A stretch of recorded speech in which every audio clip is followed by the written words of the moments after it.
اسلام میں ایسے ہیں جس کی بظاہر کوئی لاجک سمجھ میں نہیں آتی، اور اس میں آپ کو کیوں کی اجازت نہیں ہے. ایک قربانی ہے اور ایک حج ہے. حج میں بھی سارے کام اللاجیکل قسم کے کروائے جاتے ہیں آپ سے. دیکھو عبادت میں یہ سمجھ میں آتا ہے رکوع کرنا، ساری دنیا میں عبادت ہوتی ہے تو جھکتے ہیں نا اپنے معبودوں کے آگے. نماز میں ہم جھکتے ہیں، یہ لاجیکل نہیں، لاجک ہے اس کی، خدا کے سامنے سر رکھا ہوا ہے. لیکن حج میں کیا ہوتا ہے؟ حج میں آپ کو خوشبو لگانے کی اجازت نہیں ہے. حالانکہ اسلام تو نفیس مذہب ہے، وہ بدبو سے نفرت کرتا ہے. حج میں جتنا میلا کچیلا ہوگا، حدیث میں آتا ہے جتنا میلا کچیلا پراگندہ بکھرے ہوئے بال، اللہ کو وہ حاجی اتنا زیادہ محبوب. خذوا زینتکم عند کل مسجد، نماز کے لیے آؤ پراپر ڈریس میں آؤ. یہ لاجک کی بات ہے نا. لیکن حج میں جب آپ جاتے ہیں تو پراپر ڈریس، ابے سلاوا ڈریس کنسیلر ڈریس پراپر ہوتا ہے، یہ سلاوا ہوتا ہے. اسلام تو مہذب مذہب ہے. دنیا کو سلاوا لباس مسلمانوں نے پہننا سکھایا ہے. آپ ان یورپین اقوام کے ماضی کی طرف جاؤ گے تو پتہ نہیں کیا پہنتے تھے. یہ شکر ہے پہنتے تھے، یہ بھی غنیمت ہے. اور پیچھے جاؤ گے تو ہو سکتا ہے پہنتے ہی نہ ہوں. تہذیب تو اسلام نے سکھائی ہے. لیکن حاجی کا 3 پیس سوٹ، ٹائی اور شیروانیاں اور کڑھائیوں والے کرتے اس سے اتروائے جا رہے ہیں. اسے کہا جا رہا ہے ایک ازار اور ایک چادر، اور اس میں بھی کندھا کیا رکھنا ہے؟ کھلا. سر پہ ٹوپی نہیں پہننی، اس لیے کہ ٹوپی پراپر ڈریس ہے. سمجھ رہے ہیں؟ تو سر کھلا رکھنا ہے، چہرہ بھی ڈھانپنے کی اجازت نہیں ہے. اور کمال کی بات یہ، وہاں عبادتیں دیکھو کیا ہو رہی ہیں. جاتے ہی بیت اللہ کے گھر گھومنا شروع کر دیا. امر من الدیار دیار لیلا اقبل ذل جدار وذل جدار. یہ تو عاشقوں کا کام ہے. عاشقوں کے کام لاجک کی ہوتے ہیں، اللاجیکل ہوتے ہیں. اللاجیکل کام کرتے ہیں عاشق. عاشق آئے گا جہاں محبوبہ سے سیٹنگ چل رہی ہے نا، اس کے دیوار کے گرد کبھی ادھر جا کے بیٹھا ہوگا، کبھی ادھر جا کے بیٹھا ہوگا، کبھی ادھر چکر لگا رہا ہے، کبھی ادھر چکر لگا رہا ہے. ابے بھائی تیرے کو ٹائم دے دیا ہے، اس کے ابا آئیں گے تیرے سے فلاں تاریخ پہ بات کریں گے، ہاں نہ اس کا فیصلہ ہو، نہ اس کو چین نہیں آ رہا ہوگا. پھر تھوڑی دیر میں جائے گا، جیسے امرؤ القیس جو شاعر تھا نا، مجنون جسے کہا جاتا ہے، لیلا کا دیوانہ، کہتا ہے امر من الدیار دیار لیلا، میں لیلا کے در و دیوار کے قرب و جوار سے گزرتا ہوں، کبھی اس دیوار کو چومتا ہوں، کبھی اس دیوار کو. لوگ کہتے ہیں لاجیکل کام کر رہے ہیں، دیواروں کو چومنے والا پاگل ہوتا ہے. سمجھ رہے ہیں؟ دیوار نے کیا دیا ہے تجھے؟ کہہ رہا ہے خدا کی قسم مجھے دیواروں سے محبت نہیں ہے، مجھے اس محبوب سے محبت ہے جو ان دیواروں کے پیچھے رہتا ہے. ان دیواروں کی نسبت محبوبہ کی طرف ہے، اس لیے مجھے دیواروں سے محبت. مسلمان یہی کام بیت اللہ کے ساتھ کرتا ہے، ان دیواروں کے گرد گھومتا ہے جو گارے اور مٹی کی بنی ہوئی دیواریں، اسی سیمنٹ سے بنی ہیں، اسی مٹی سے بنی ہیں، اور کوئی الگ سے کوئی مخلوق نہیں ہے. وہ ان کی ریپیئرنگ بھی ہوتی رہتی ہے. اینٹ گرتی ہے تو دوسری اینٹ لگا دیتے ہیں اسی سیمنٹ کی، اسی دیوار کی. لیکن مسلمان جاتا ہے لاکھوں روپے، 10 15 لاکھ روپے خرچ کر کے جا کے کیا کرتا ہے؟ ان دیواروں کے گرد چکر لگاتا ہے، ان دیواروں کو ہاتھ لگاتا ہے، ان دیواروں کا بوسہ لیتا ہے، ان کا غلاف پکڑ کے روتا ہے. اور جب غیر مسلم ہنستا ہے کہ تو کیا کر رہا ہے، ان پتھروں میں کیا رکھا ہے، وہ کہتا ہے مجھے خدا کی قسم ان پتھروں سے محبت نہیں ہے، اس گھر کی نسبت جس خدا کی طرف ہے مجھے اس خدا سے محبت ہے. یہ میرا گھر نہیں ہے، اس گھر کی ویلیو میری نظر میں 0 ہو جائے گی. لیکن خدا کہتے ہیں یہ گھر کس کا ہے؟ میرا. تو اس کے گرد چکر لگانے کے لیے لاکھوں روپے خرچ کر کے احرام باندھ کے آیا ہوں میں. تو جو اپنے آپ کو غلام سمجھے گا وہ حج بھی کرے گا اور عمرہ بھی کرے گا. پھر صفا مروہ کی صحیح دیکھو، یہ کون سی عبادت ہے؟ یہاں سے بھاگتے ہوئے وہاں جاؤ، وہاں سے بھاگتے ہوئے ہے بھائی.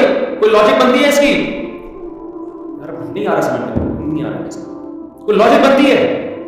ٹائم پورا ہو گیا ہے، میں بس جلدی سے بات سمجھ لوں. پھر آپ شیطان کو کنکریاں مارتے ہو، وہاں شیطان نہیں ہے. وہ جو ستون بنے ہوئے نا، بڑا شیطان، درمیانہ شیطان، چھوٹا شیطان، وہ نہ بڑا شیطان ہے نہ درمیانہ، نہ کچھ بھی نہیں ہے. وہ صرف ایک نشانی ہے کہ لوکیشن پتہ چلے کہ یہاں آیا تھا شیطان. اور وہی ایک ہی شیطان 3 جگہ آیا تھا، نہ بڑا درمیانہ ستونڑا وہ نہیں تھے. ابراہیم علیہ السلام نے جب شیطان کو کنکریاں ماری تھی وہ سچی مچی کا شیطان تھا. اب کیا ہے؟ صرف ان کی نقل اتاری جا رہی ہے. ان کنکریاں مارنے کے لیے 15 لاکھ 20 لاکھ 10 لاکھ روپے خرچ کر کے آپ وہاں جاتے ہو، اور وہ کنکریاں بھی یا تو ہوتا نا اٹھا کے مار رہے ہوتے، وہ کنکریاں بھی ایسے مارے جاتی ہیں، ایسے کر کے، یوں کر کے. یہ لاجک ہے، یہ لاجیکل ہے؟ بظاہر لاجک. اللہ نے کہا میرے غلام ہو تو یہ کام کرو. اور کتنے لوگ مر جاتے ہیں اس میں، پس جاتے ہیں رش کی وجہ سے.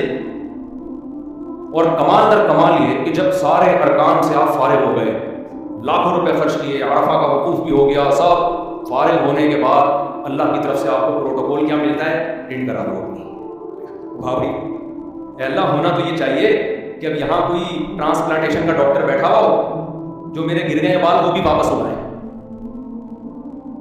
لیکن اللہ کیا کرتے ہیں، ایسے آپ کے گھر میں کوئی اتنی دور سے مہمان آیا، آپ کے رشتے دار آئے امریکہ سے آپ کی دعوت میں، اور آپ نے ان سے بڑی محنت بھی لی. اب آپ نے کہا چلو یار میں نے مہمانوں کا اکرام بھی نہیں کیا، انہیں سے الٹا کام لیا میں نے، تو اب جاتے ہوئے کوئی ذرا ہدیہ تحفے زیادہ دے دوں گا میں.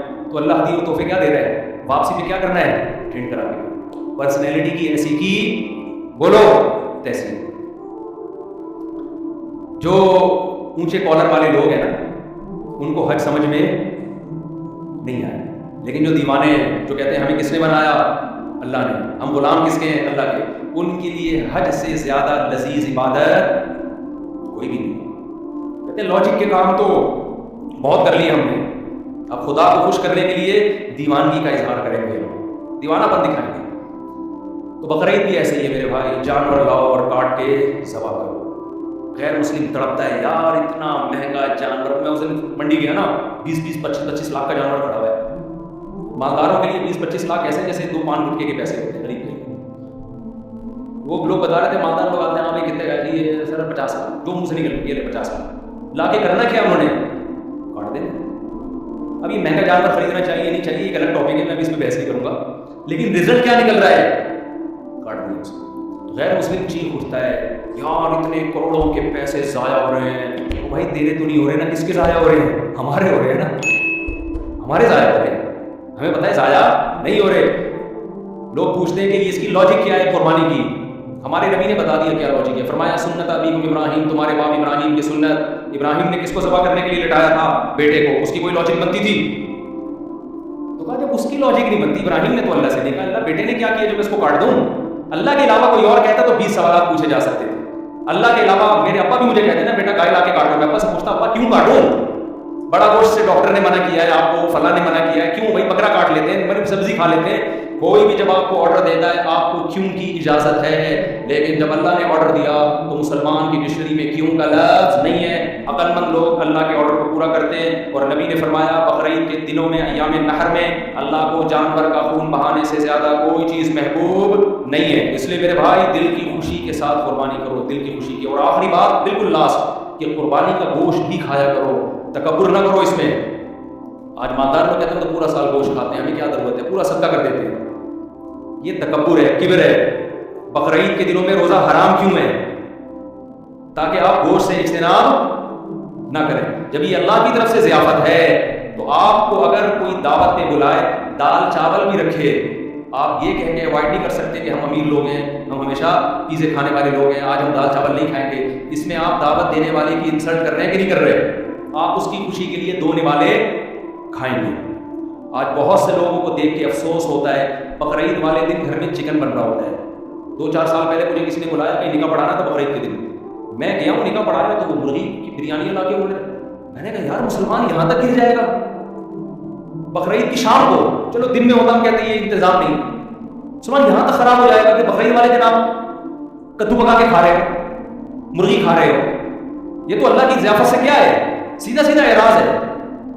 تو ایام اکل مشروب حدیث میں آتا ہے یہ کھانے کے ایام ہے. کھانے سے کیا مراد ہے، ٹماٹر کھانے کے ایام ہے، توریاں کھانے کے ایام ہے، یہ گوشت کے ایام ہے. تو یہ بھی بہت ایک بدعت چل پڑی ہے کہ بھئی سارا گوشت صدقہ کر دو، ہمیں کچھ نہیں کھانا، ہم کوئی، یہ تکبر ہے. جب اللہ کی طرف سے ضیافت ہے کچھ نہ کچھ اس میں حصہ اپنے لیے رکھنا چاہیے. فَكُلُوا مِنْهَا، قرآن کہہ رہا ہے خود بھی کھاؤ، وَأَطْعِمُوا الْبَائِسَ الْفَقِيرَ، اور غرباء اور مساکین کو بھی کھلاؤ.